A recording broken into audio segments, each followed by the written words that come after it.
What's going on, y'all? Welcome back to the channel. Hey man, check it out. I have the Titan 20 right here in the studio, and we're gonna talk about my initial reaction. I just put it together, so let's check it out, man. Right here, right now, on this channel. It's about to go down. So, you ready?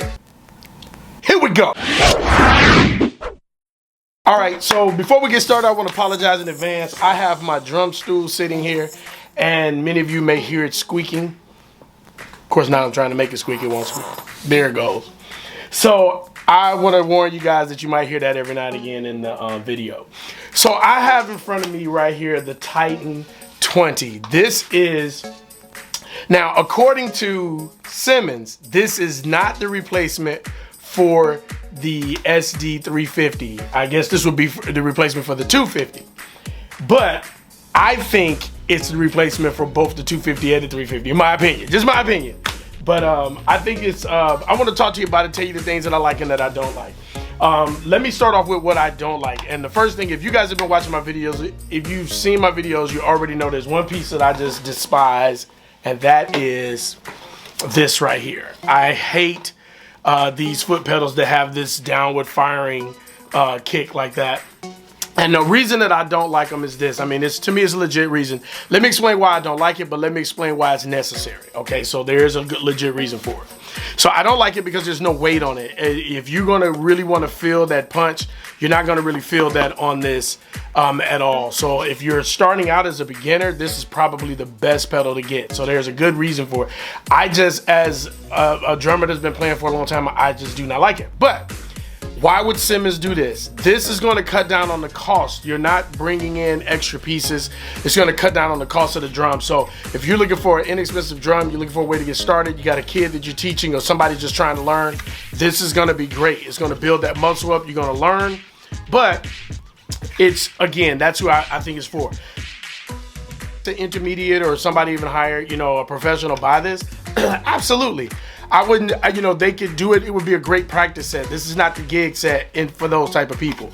But you got a kid that's learning. You got somebody you want to start out on the drum. I'm going to tell you right now, this is where you want to start. Any drum, you know, low end, price wise, that, you know, you can get started with, this will be good. But I just wanted to say, this is the one thing, I don't like it, but I understand. All right, let's keep going. As far as the hi-hat is concerned, I do not have a problem with the hi-hat once it's plugged in. I don't have a problem with the hi-hat at all. I think it's going to be fine. It's a hard plastic. I think it's going to be fine. You don't have to worry about that. Now, I wanted to say this because I wanted to start getting to the things that I think are really, really cool. First of all, the cage on this is basically a baby SD250. It is the same octagon, 2, 4, 6 hexagon shape as the SD250, which I thought was cool. And another thing that I loved about this is that taking it out of the box, if you look at the directions, grab the directions. If you grab the directions, it tells you how to put it together. And it goes through this whole little process of how to put this thing together. Guess what? You don't have to do any of that because it basically comes installed. It's ready to go. Basically, you open it up. Yeah, I had to put two legs as you watch that video. I only had to put like 2 sections together, and it was this leg, and that arm there. Everything else came pre-installed, so I didn't have to worry about that.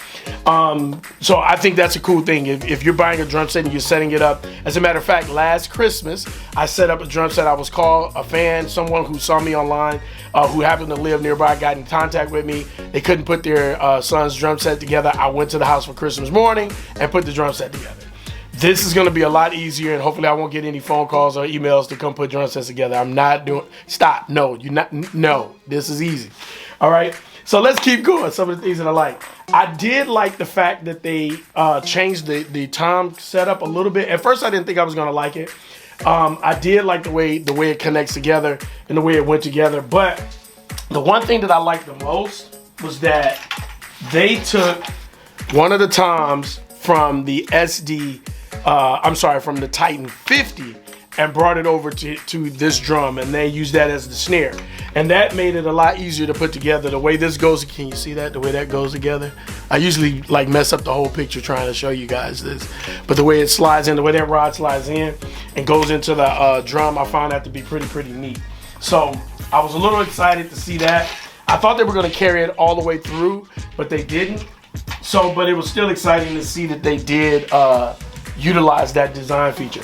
I did not like, though, I've noticed, like, in trying to adjust it, there's been a bit of an issue. You can't totally fine tune it. At least I haven't figured it out. Maybe that's the I think by moving it like this, I'm getting the thing that I want, but that puts the snare in a odd position for me. So I'm gonna have to play with it a little bit more, do a follow-up video to make sure that I understand how the adjustment goes together on this. And same with the cymbals. I'm thinking the only way that I'm gonna get the cymbals to work the way I want them to work is to probably move this out more. But you know, that kind of, I don't know, I guess that's gonna be okay to move it out because of how this cymbal sits. I can raise this cymbal or I can lower this cymbal, but going from this time, let me move the power cord. Going from this time to here, I'm worried that I'm gonna get stuck here at some point, going down. So yeah, I'm a little bit concerned about that. Another thing that I think I like about it is that the edges of the toms, the rim here, is very, very low. I mean, it is very low. It's like very, very low. That's gonna be cool. These are single zone. These are not dual zone. And the same with the snare. The snare is gonna be a single zone.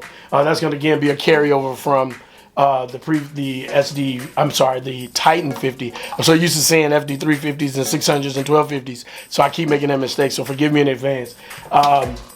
So that's going to be a carryover. As far as the cymbals are concerned, you're going to get your singles on cymbals, and that's going to be carryover. On the module itself, that's where I think it's going to get a little, see if I can take this off of here, a little cool. And the module, I plugged in the, let me show you guys that, plugged in the whatchamacallit. I'll take that out, set that down. But the module is going to be really, really easy and simple to use. And we're going to get into another video where we delve into the module a lot deeper. But it is MIDI, so you can, you know, just like on the Titan 50 or any of the other drums, you can MIDI and use it so you can use it in your DAW.